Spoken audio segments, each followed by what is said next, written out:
Salut. Alors, j'ai découvert les cahiers du cinéma avec le Toréador en une, et logiquement, je devrais faire un post et expliquer pourquoi ça m'énerve et comment on devrait pas se compromettre en acceptant que quelqu'un donne l'impression qu'il est acceptable de torturer des animaux au nom de quoi que ce soit. Euh, et finalement, je vais faire une vidéo. Bon, voilà. Euh, j'ai pas l'habitude, hein. Ça fait un peu Gen Z. Moi, je suis pas Gen Z, je sais pas faire les vidéos. Mais juste, je voulais commencer sur la couverture, voilà, où on voit que le taureau est absent. Évidemment, c'est la condition sine qua non de parler de corrida. Il faut que le taureau soit absent. Si le taureau est là dans sa chair, dans son corps, avec sa conscience, avec sa douleur, on peut pas parler de corrida parce qu'on a tout de suite l'air d'être un énorme barbare. En fait, faut garder en tête que la corrida est l'exact équivalent des cardiectomies chez les Aztèques quand les catholiques sont arrivés. C'est quelque chose d'extrêmement violent, avec tout un rituel autour qui justifie cette violence et qui fait que cette violence n'est pas seulement sale et douloureuse et cruelle, mais qu'elle est belle. Et évidemment que c'est beau la violence. Tout le monde adore regarder les films de kung-fu, les films de Tarantino, les films de gladiateurs. On aime même bien aller au Colisée regarder des gladiateurs s'entretuer. Donc la violence, c'est fascinant, c'est impressionnant, on le sait. Et donc, on a quand même mis un terme aux cardiectomies chez les Aztèques, on a mis un terme au sacrifice humain chez les Gaulois, on a mis un terme à tout ce genre de trucs. Et donc là, on est en train de dire qu'il faudrait mettre un terme aux sacrifices animaux chez les Français et les Espagnols. C'est tous les gens de cette petite zone fans de mise à mort. Faut savoir que à Mexico, là où on faisait les cardiectomies, ils ont interdit la corrida il y a pas longtemps. Je dis ça, je dis rien. Donc on est là. Évidemment, si le taureau était ici, on se sentirait mal. Deuxième page. Bam. Les mecs ont quasiment sorti un travelling circulaire en papier, quoi. Le genre de truc qu'on sort qu'aux grandes occasions. C'est ça qui m'agace, c'est que, bon, Serra, déjà, j'aime vraiment pas. Je pense que c'est un énorme escroc qui s'adresse vraiment aux gens qui ont que ça à foutre de regarder des acteurs amateurs improviser des répliques pas intéressantes. J'ai jamais suivi Albert Serra et je dis pas ça parce que c'est lent ou que c'est contemplatif ou chiant ou je sais pas quoi, hein. Il y a des réalisateurs chez qui la lenteur et la contemplation amènent vraiment à une forme de sublime. Je pense aux asiatiques en particulier. Mais là, moi Serra, ça m'a jamais parlé. J'ai surtout l'impression de quelqu'un qui s'adresse aux gens qui ont du temps, quoi, tu vois. Et voilà. Et donc l'édito a un titre quand même assez spectaculaire. Pas de quoi être fier. L'édito ne parle pas de Tardes de Soledad. Est-ce que j'ai parlé du film dont je parlais? Non, pas du tout. C'est un réalisateur catalan, donc Albert Serra, qui avait commencé avec un film sur Don Quichotte que les Cahiers avaient défendu. C'était une autre rédaction à l'époque. Et je m'étais déjà senti floué parce qu'il y avait eu une super belle photo de paysage pour pour accompagner la critique, qui était évidemment une excellente critique. Il va absolument pas être question de critiquer le talent, l'immense talent des gens qui écrivent dans les cahiers, hein, attention. Mais sauf que je m'étais fait arnaquer parce que du coup j'étais allé voir au nord des Cavalleria, il y avait pas un plan de paysage, le mec ne filmait que ces deux acteurs amateurs en train d'improviser et de se prendre pour Don Quichotte et Sancho Panza. Bon, moi ça m'avait pas parlé du tout. Et puis j'étais retourné voir, bon j'ai vu Pacifiction. Faut savoir que Pacifiction c'est le film de Serra qui a beaucoup fait parler de lui, dans lequel il y a un combat de coq. On voit le combat de coq, il a été filmé par Albert Serra, je crois, en Polynésie, à Tahiti. À la fin du générique, vous avez écrit « Aucun animal n'a été maltraité pour ce tournage ». Pas mal, hein. Et c'est juste que, aux yeux d'Albert Serra, alors Albert Serra, je précise, il est pas vegan, hein. Il est pas végétarien non plus, il en a rien à foutre. Chez lui, les animaux, c'est des petits trucs qui sont pas foutus d'écrire de la philo, et donc tu repasseras pour avoir des droits. Il y avait ce truc sur les coqs qui m'avait énervé dans Pacifiction. Et puis, bon, j'ai perdu ce que je voulais dire. Écoutez, ça reviendra. Je viens au texte. Voilà, donc on a aussi double page, Tardes de Soledad. Le taureau, bah, il est toujours pas là, hein. Et voilà. Et alors, ce qui est très très drôle, c'est que le début du texte de Marco Sousal, qui est le rédacteur en chef des Cahiers, enfin, un des 3 rédacteurs en chef des Cahiers, qui a donc participé à la décision forcément compliquée de mettre en avant un film sur la cruauté, il écrit au tout début: Pour beaucoup de spectateurs, la découverte de Tardes de Soledad, soirée de solitude, évidemment, alors on peut se dire peut-être que la solitude c'est celle du taureau, mais même pas en fait, ils en ont vraiment rien à foutre. Pour beaucoup de spectateurs, la découverte de Tardes de Soledad sera aussi leur première confrontation avec une corrida. Et ben ça, déjà pour moi c'est un préjugé un peu regrettable, parce que la plupart des gens qui lisent les cahiers du cinéma, ils ont déjà vu des corridas dans les vidéos animalistes. Parce que les animalistes dénoncent ce qui se passe dans les arènes. Et que ça fait des années qu'il y a des gens qui descendent dans les arènes, qui se font tabasser par les aficionados pour éviter aux taureaux de se faire torturer. Il n'y a absolument rien à sauver dans la corrida. Il faut imaginer que quand les taureaux veulent pas se battre, on leur plante une épée avec une banderille d'une certaine couleur, je crois noire, dans le dos comme ça, et on touille pour leur couper les poumons, pour qu'ils puissent plus respirer, pour qu'ils aient encore plus envie de se battre. C'est un truc, mais... Bref. Donc non, on avait déjà vu de la corrida avant, on n'avait pas besoin que putain d'Albert Serra aille nous faire un documentaire pour savoir que les taureaux ont mal quand on les trucide. Mais bon, il y a cette idée quand même qu'il est là en précurseur, en limite Jean Rouge qui va filmer là où personne n'est jamais allé filmer. Non, je crois pas. Non.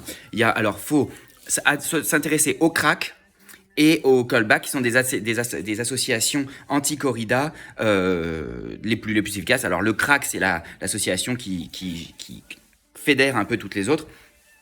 Pas un mot sur ces associations-là dans les cahiers. Ou alors j'ai loupé et je vais tomber du ciel. Mais c'est comme si elles n'existaient pas. C'est comme si la lutte anti-corrida n'existait pas et que, en gros, Albert Serra était le premier mec. C'est un peu en mode les chasseurs, premiers écologistes de France.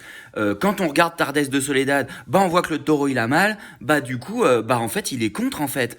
Mais non. Et alors, ce qui est génial, c'est qu'on voit à quel point il en a rien à foutre en lisant. Alors juste, je continue de lire le premier paragraphe de Marco Suzal. Pour beaucoup de spectateurs, sera aussi leur première confrontation avec une corrida. En général, lorsque l'on parle de ce sujet, la question est d'être pour ou contre. Oui, il s'agit de torturer des animaux. On peut pas être pour. C'est pas possible d'être pour la torture des animaux. Faut imaginer que les taureaux, c'est des enfants dans leur tête. C'est des enfants au stade préverbal qui connaissent quasiment rien du monde. Ils n'ont pas une pensée abstraite méga complexe. Un taureau, il connaît les gens à côté de lui. Il connaît les gens qui le nourrissent. Il connaît tout sauf la reine. Donc évidemment que c'est une trahison, et ils mettent ça en avant dans le bouquin, dans le numéro. Ils parlent de trahison. Mais vous allez voir, il y a un twist là-dessus aussi. Or, être pour ou contre, ce n'est pas le problème du film de Serra. On a compris, il le redit un peu plus tard, Serra dit « ce n'est pas mon problème », il en a vraiment rien à foutre, qui peut convaincre aussi bien les aficionados que les détracteurs, notamment par la place qu'il accorde à la souffrance du taureau. C'est-à-dire que les détracteurs de la corrida pourraient être convaincus par le film parce que une place est accordée à la souffrance du taureau. Et d'ailleurs, Serra s'est pas gêné pour pour raconter qu'une végane était allée le voir à New York pour lui dire « Je suis végane, mais j'ai aimé votre film quand même ». Alors évidemment, le token, là, il va ressortir tous les 4 matins. Et alors, évidemment, la végane, est-ce qu'elle était vraiment végane pour qui fait un film sur la corrida? Peut-être un level de véganisme méga intellectualisé. Donc, je suis pas sûr qu'Albert Serra soit allé vérifier ce qu'elle avait bouffé le midi, mais bon, ça c'est super pratique pour lui, quoi. Il laisse surtout le spectateur avec lui-même, face à une réalité bien plus complexe que les clichés qu'elle charrie. Alors, je sais pas quel cliché charrie la corrida. Peut-être le cliché du taureau qui se fait buter et qui vomit du sang. Est-ce que c'est un cliché? Je sais pas. Moi, après, c'est sûr qu'on peut parler des images de la guerre et dire, mais la guerre, c'est beaucoup plus complexe que les clichés qu'elle charrie. Et puis dire, envoyer Albert Serra faire un film sur je sais pas, sur les troupes russes, quoi. Allons-y gaiement. Quitte à se détacher totalement de la souffrance et du fait qu'elle devrait pas exister et que les gens qui l'infligent sont des sadiques. Faisons des documentaires sur tous les bourreaux du monde. Et alors, en fait, il faudrait se garder d'y chercher la métaphore d'autre chose ou même une image exemplaire de la corrida, blablabla. Bon, je vais pas vous lire le texte en entier. Encore une fois, il est pas question de revenir sur le... Oh, puis si, je vais vous la lire en entier, tiens. Alors, il faudrait se garder d'y chercher la métaphore d'autre chose. Donc c'est pas une métaphore de l'exploitation avec le taureau qui serait un symbole de l'opprimé ou machin, ou même une image exemplaire de la corrida, notamment parce que le film ne se centre que sur un seul torero, le péruvien Andrés Roca Rey, avec un autre, donc Rey qui veut dire roi, d'où le nom du texte. il aurait été différent tant la forte personnalité de chaque matador joue dans la Torah Machie. Ah, la personnalité de chaque matador, moi ça m'intéresse vachement. C'est tous des sadiques, mais il y a des petites variations de sadisme, tu vois, ça m'intéresse, ça me passionne. Mais non, ça me passionne pas, j'en ai rien à foutre. La personnalité des sadiques m'intéresse pas. À la limite, c'est rigolo de faire des séries de Netflix sur les tueurs en série, et évidemment que ça fascine les gens d'aller voir, mais pourquoi ce tueur est différent de ce tueur? Ah, lui, il a trucidé 12 femmes à 8 heures, alors que celui-là, c'était 4 à 20h30, et qu'il a laissé ses chaussettes. Enfin, bon, moi, c'est pas mon délire, la fascination pour les tueurs en série, mais vous voyez que ça procède quand même un petit peu de la même chose. La corrida est montrée ici à travers un point de vue proprement cinématographique. Ah bah ouais, propre, faut que ce soit propre, t'imagines si c'était sale. Proprement cinématographique, c'est-à-dire comme on ne la voit jamais in situ et comme on ne l'avait jamais vue avant. Ah bah trop bien. C'est vrai que la corrida, on l'a toujours vue du point de vue des activistes. Donc c'est chiant, on connaît, on a fait le tour de ces images-là. Et puis, Albert Serra ne filme jamais les gradins où se tiennent pourtant des éléments essentiels, la présidence, l'orchestre et surtout le public qui perçoit tout autre chose que le spectateur du film. Bon, moi, en termes d'éléments essentiels, je cherche le taureau. Hein. Pas taureau. Non, toujours pas. Là, voilà, Albert Serra. Et ici, ah si, il est là le taureau, il est en tout petit. Il est là. Mais c'est juste l'animal qui se fait buter. C'est rien. C'est juste un être conscient qui a vécu des années et qui se fait massacrer dans un sentiment d'incompréhension absolue, quoi. Alors, le choix formel le plus marquant est l'usage du plan rapproché quasi exclusif. Oui, bon, bah on avait déjà vu ça. Si vous regardez The Wrestler avec Mickey Rourke sur un catcheur, c'est un peu le même truc de mec qui va se faire péter la gueule dans une arène, sauf qu'il se fait péter la gueule à lui-même, il emmerde personne d'autre, et c'est le même truc de filmer tout près. Et vous savez quoi? The Wrestler, c'est filmé par un vegan, c'est Darren Aronofsky qui a fait le film. Là où le dispositif de l'arène impose le plan d'ensemble, c'est-à-dire la possibilité de voir le corps du torero et celui du taureau en entier et dans un même espace, dans un même champ visuel et depuis un même axe. Le cœur du combat, appelé faena, soit la série de passes exécutées avec la muleta, donc le petit truc rouge qui s'achève par la mise à mort de l'animal, n'est jamais montré ici dans son intégrité spatiale et temporelle. Comment mieux expliquer le fait que c'est de la propagande? Quand on engueule L214 parce qu'ils font des vidéos sur les abattoirs, on leur dit c'est du montage.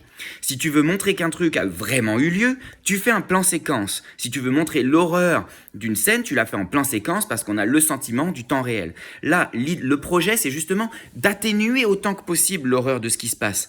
Donc forcément, j'ai pas vu le film, hein, mais forcément, je vais y aller parce qu'évidemment, la conscience, mais évidemment que le mec découpe et fait que des plans approchés.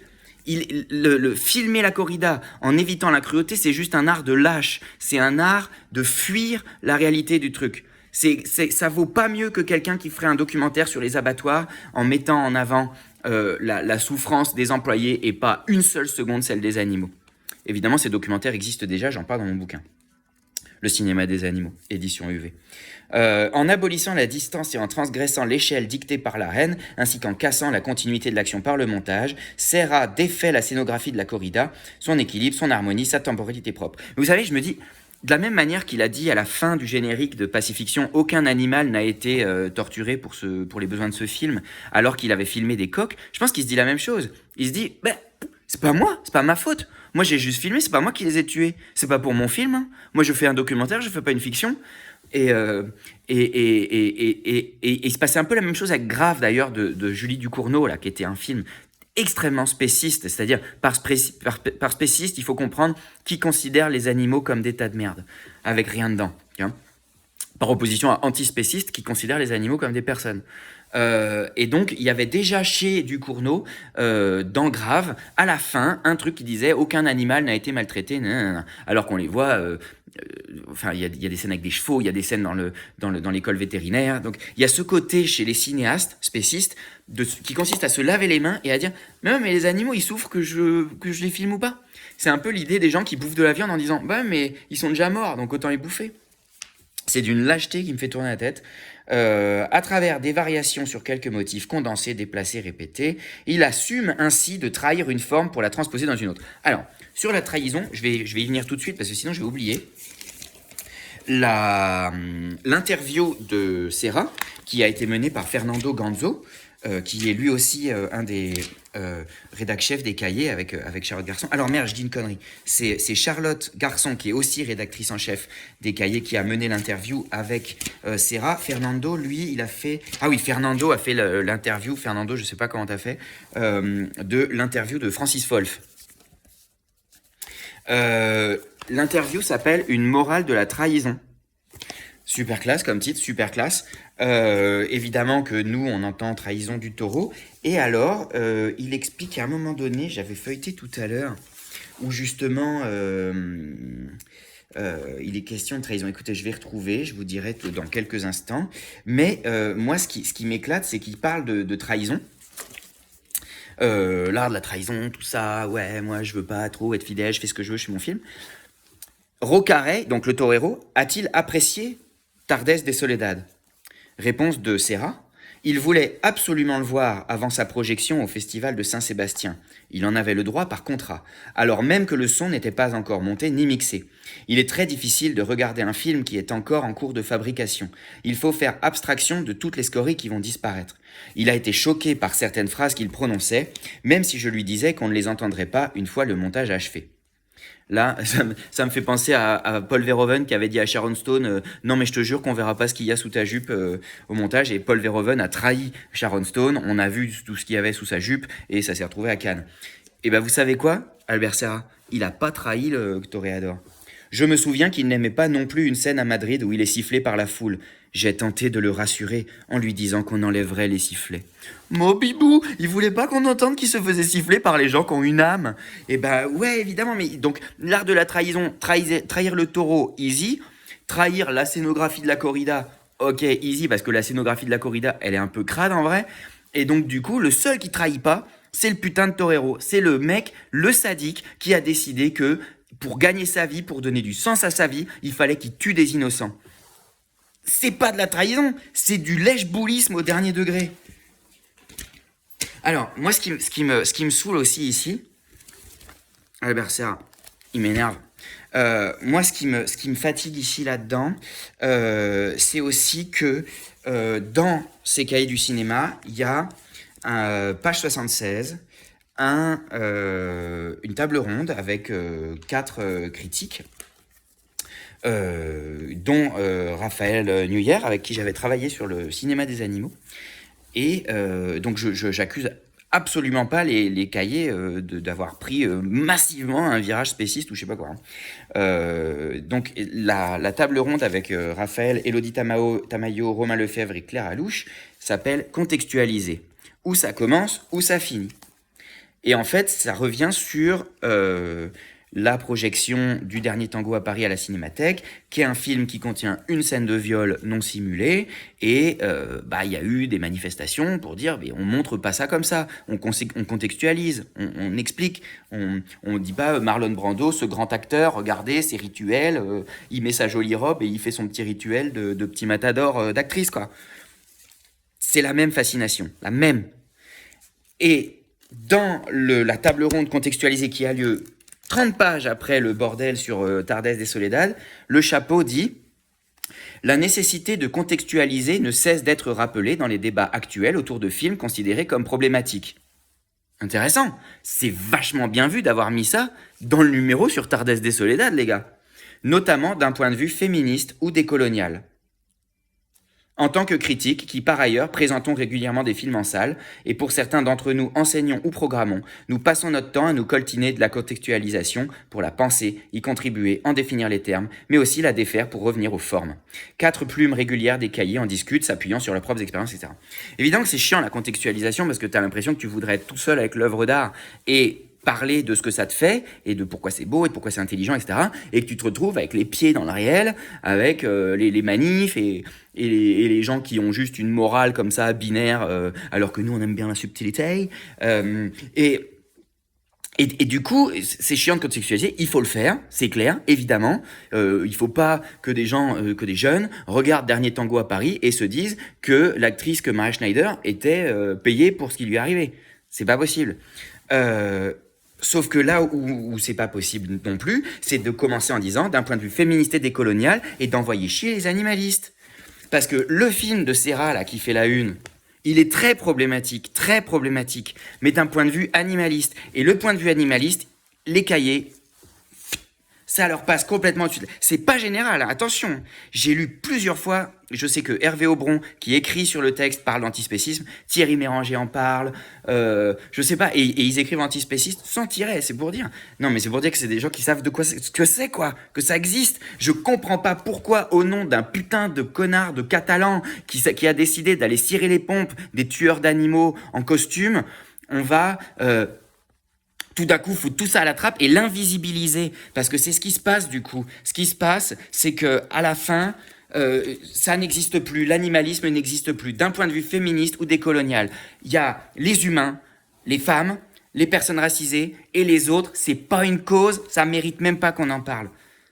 Et c'est pas possible, parce qu'évidemment que dans 10 ans, mais je dis dans 10 ans, mais dans 5 minutes, dans 2 ans, dans 2 mois, le film d'Albert Serra sera considéré comme problématique, et évidemment que quand on saura que les taureaux sont pas des gros abrutis qui se rendent pas compte de ce qui leur arrive quand on les tue, évidemment qu'on considérera ça comme on considère les massacres d'humains chez les civilisations cannibales ou cruelles ou quoi.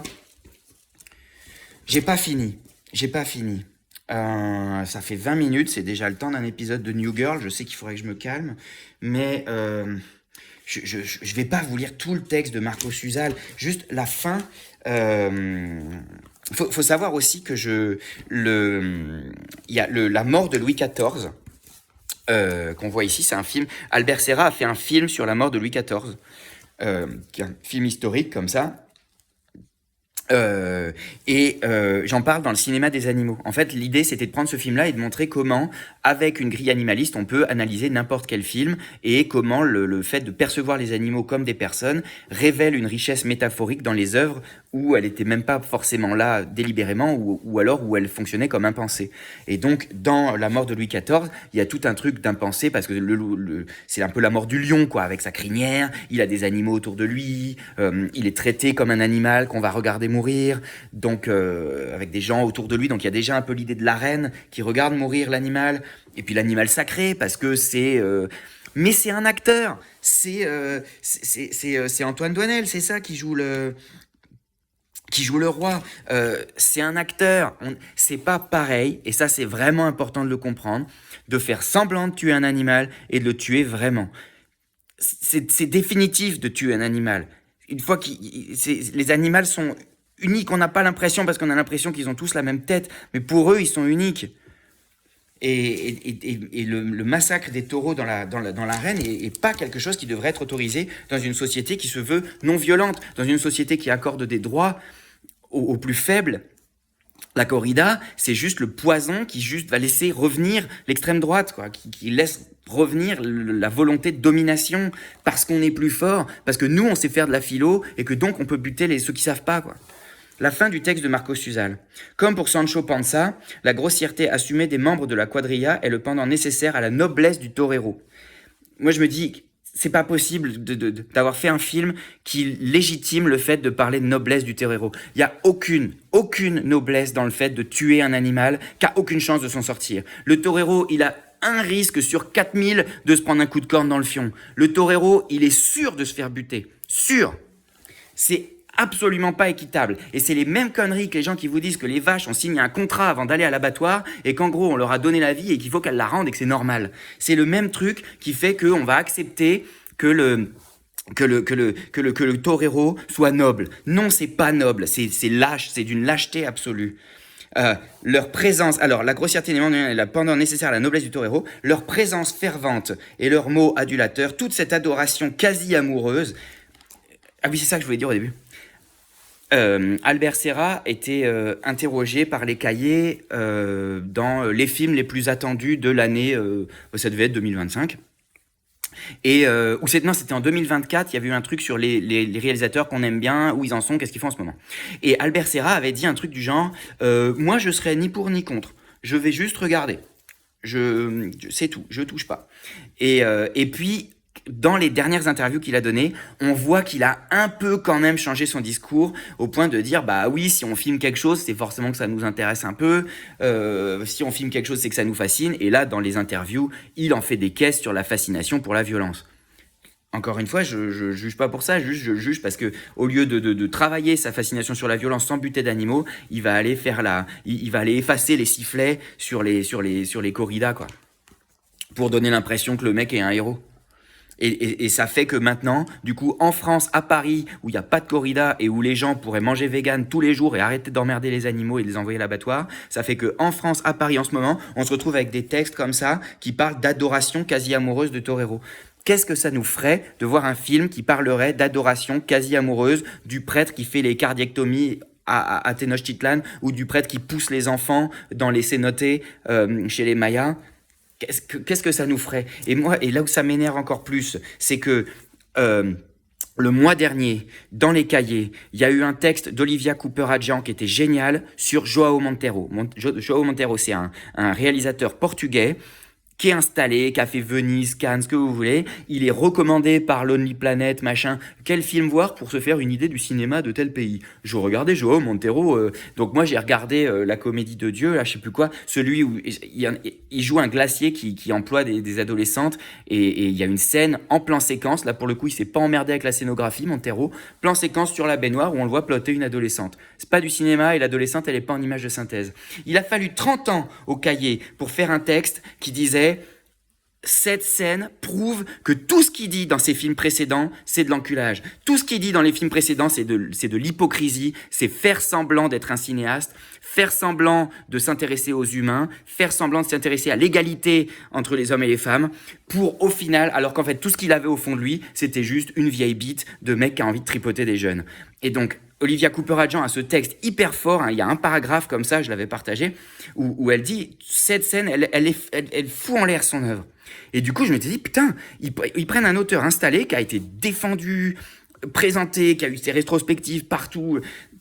Et il a fallu Olivia Cooper-Adjian, soit dit en passant, Olivia Cooper-Adjian a fait partie des femmes qui ont été victimes de violences sexistes et sexuelles dans le milieu de la critique du cinéma. Tout ça pour vous dire que c'est pas un hasard, en fait, de se sentir concerné, d'avoir envie d'en parler. Elle a fait ce texte et je m'étais dit, putain, génial, ça y est, ils contextualisent, ils mettent les pieds dans la merde et ils n'ont pas peur de dire, bah, du coup, ce cinéaste-là, on le mettra peut-être pas en couverture quand il sera mort, quoi. Numéro d'après, il n'y a plus rien. Il n'y a plus rien. Ça y est, c'est comme c'est des animaux, on peut recommencer à réfléchir comme grand-papy, quoi. Enfin, mon grand-père serait jamais allé voir une connerie comme ça. Mais vous devrez réfléchir comme il y a 100 ans. Voilà, morale de la trahison. J'ai toujours eu une curiosité, une fascination. Le torero met sa vie en jeu. C'est faux. Je présume qu'il y a là un enjeu sérieux qu'il ne le fait pas pour rien. C'est faux. L'enjeu sérieux, c'est juste d'être une star. Regardez le mec qui a demandé à Serra d'effacer les sifflets. Évidemment, alors après, il va se cacher derrière Hemingway, Léris, Bataille et compagnie. Bon, facile. Il y aura toujours des grands noms pour défendre des trucs abjects. J'imagine qu'au 19e siècle, les mecs qui défendaient l'esclavage disaient qu'Aristote était pour. Pour moi, et bon voilà, bouquet final, tenez. Pour moi, la corrida n'est pas violente, elle est sacrificielle.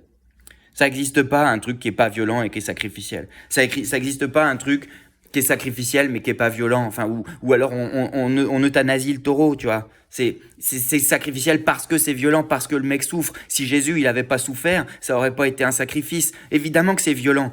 Et c'est absolument scandaleux de dire la corrida n'est pas violente. C'est du fake news, c'est du Donald Trump de bas étage. C'est le mec qui dit enfin, je sais pas, c'est le même niveau d'audace abjecte de dire la corrida n'est pas violente.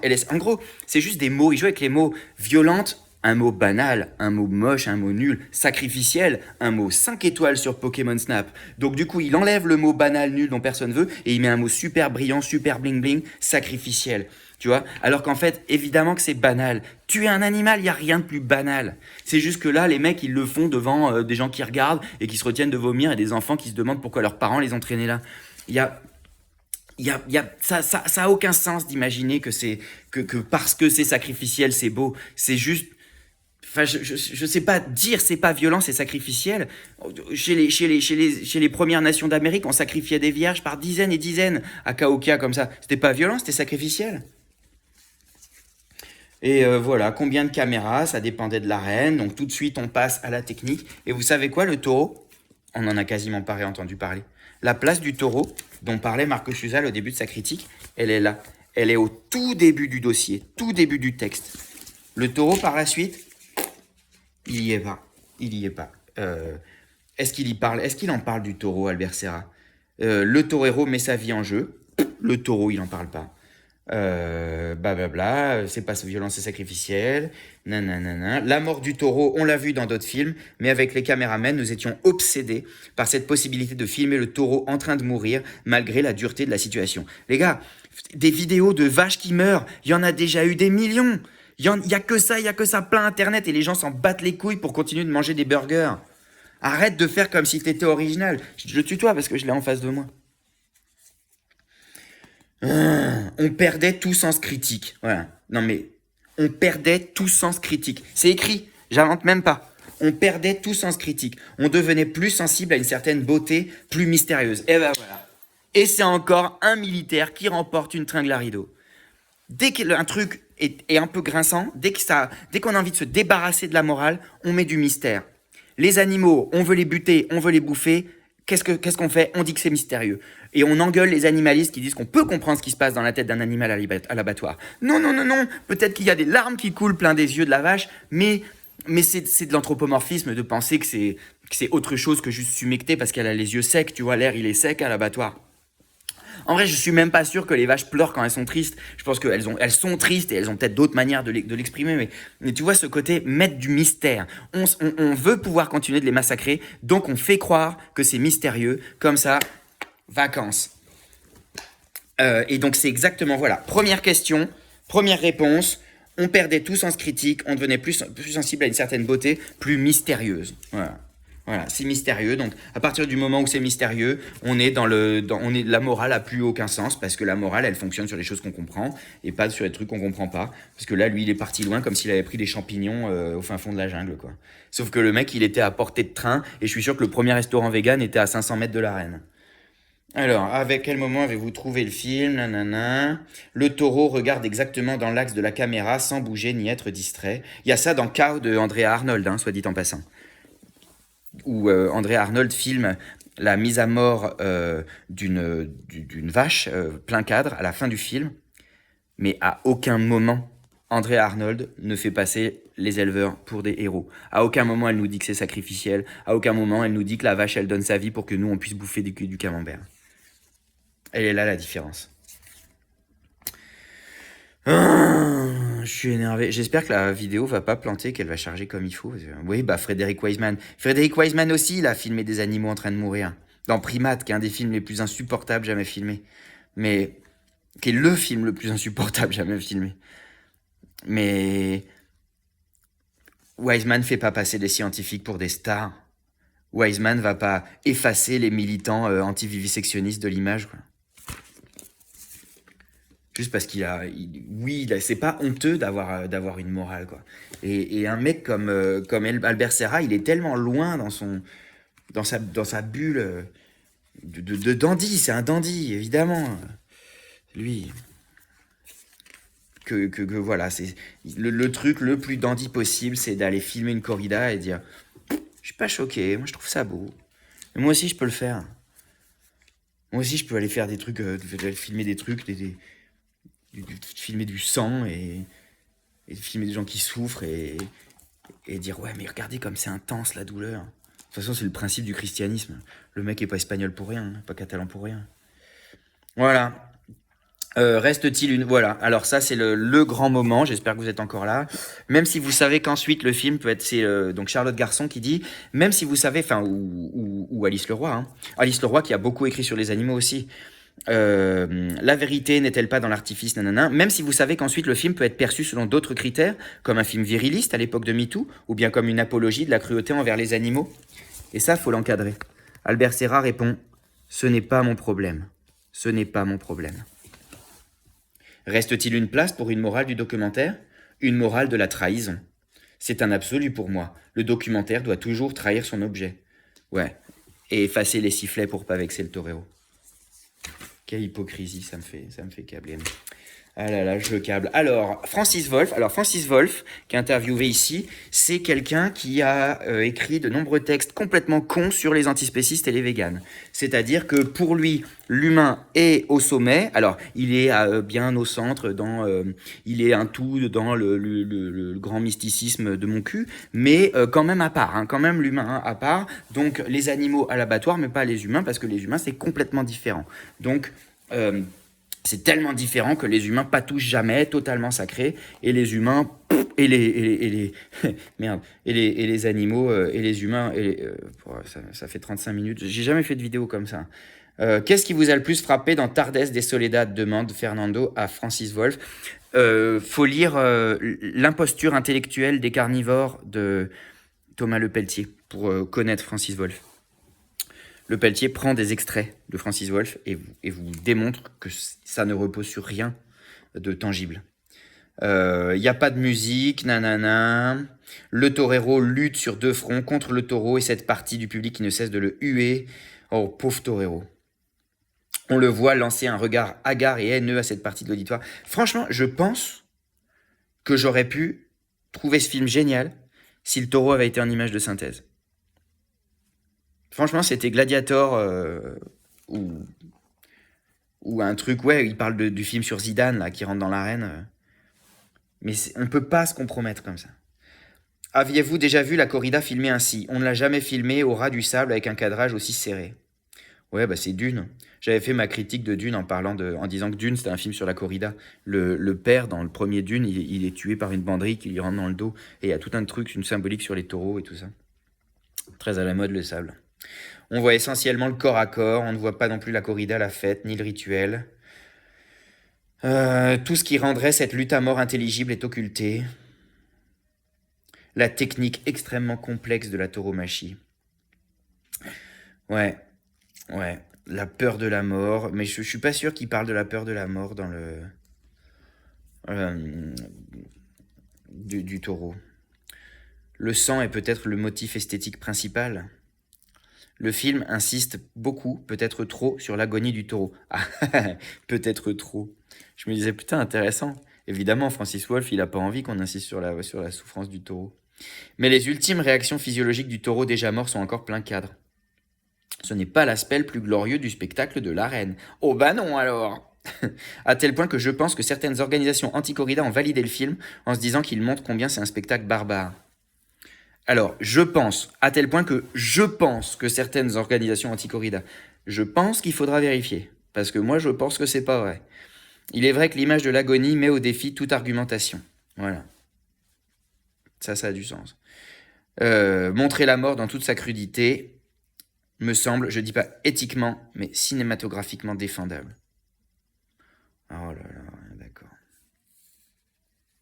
Les moments de franche hostilité verbale laissent place à des discours plus amènes. On cherche la collaboration du taureau avec lequel on s'efforce de créer une œuvre commune. C'est pas possible ça, on est en 2025 les gars. Comme de foutre des oiseaux dans des cages. Là, j'étais à Rennes hier, il y avait une cage avec des oiseaux exotiques. On mettait des oiseaux exotiques dans des cages à l'époque où c'était le seul moyen de voir des oiseaux exotiques. Maintenant, si tu veux voir un oiseau exotique, tu prends ton téléphone, tu tapes oiseau exotique et tu as une vidéo de lui en 4K que tu peux projeter sur ton écran géant. Ça n'a plus aucun sens d'avoir des oiseaux exotiques dans des cages. Regardez les vrais oiseaux, même si c'est des pigeons, ce sera très bien. La corrida, parti d'extrême droite, est un des arguments de Vox, parti d'extrême droite qui défend ce qui est traditionnel en réinventant un passé mythifié. Bon, c'est ce que je disais tout à l'heure. Un intellectuel de gauche ne peut plus aller aux arènes en Espagne sans se cacher. Non mais il faudrait le plaindre, Francis Wolff. Là. Bon, écoutez, ça fait 40 minutes, ça va faire 2 épisodes de New Girl. Je pense que j'ai plus ou moins fait le tour. Le numéro des cahiers évoque aussi un film chinois qui s'appelle Black Dog, qui, à mon avis, est un vrai film animaliste. La critique est de Thierry Méranger, s'appelle Le Dernier des Cynophiles. Black Dog impressionne dès son premier plan. La maîtrise chevronnée, un chien, un troupeau de chèvres. On pense à l'exception, le cinéma s'est trop peu emparé. La littérature a parfois abordé la question des règnes animaux comme ça. Le cinéma s'en est trop peu emparé hors du paradigme simiesque, à l'exception du très beau Gorge-Cœur-Ventre de Maud Alpi. Donc je vous dis, si Thierry Méranger met Black Dog sur l'axe Gorge-Cœur-Ventre, c'est qu'il vaut mieux aller voir ce truc-là pour avoir quelque chose de respirable, quoi. Et alors, le dernier truc, c'est que ce numéro litigieux se termine sur 5 pages de Vincent Maloza. Bon, moi, je suis étonné qu'il travaille encore au cahier, mais bon, s'il a jamais été condamné pour rien, c'est qu'il est innocent, hein. Et s'il est innocent, alors on va pas l'empêcher de travailler. C'est un peu la ligne, hein. Si c'est pas illégal, c'est qu'on peut. Vincent Maloza, faut savoir que quand je suis devenu vegan, il s'est beaucoup foutu de la gueule des animalistes. Il s'est beaucoup foutu de la gueule des gens qui prenaient plus de miel ou qui étaient anti-corrida ou anti. Les gens qui prenaient plus de miel, j'en suis sûr, je me souviens qu'ils s'étaient foutus de la gueule de Drejugla. Et surtout, mais c'était pas seulement ça. Si, et puis il y avait aussi, évidemment, c'était des femmes à chaque fois. Il y avait aussi, comment elle s'appelle, Christine Bérou. Il avait envoyé un énorme scud à Christine Bérou. Et je me disais, mais Vincent Maloza, moi, de mon temps, c'était quelqu'un qui était plutôt proche des animaux, qui aimait la randonnée, les grands espaces, tout ça. Et quand je suis devenu animaliste, il a pas suivi du tout. Il a fait le trajet inverse. Et il s'est mis à taper sur les véganes. Et j'ai dû le virer parce qu'il postait des photos de kebab tout le temps en disant miam miam le kebab. Enfin, vraiment, le truc râlait pas crête. Et donc, ce charmant personnage conclut ce charmant numéro. Et voilà. Donc, comme on dit, pas de quoi être fier. Bon, je vais essayer de poster ça, moi.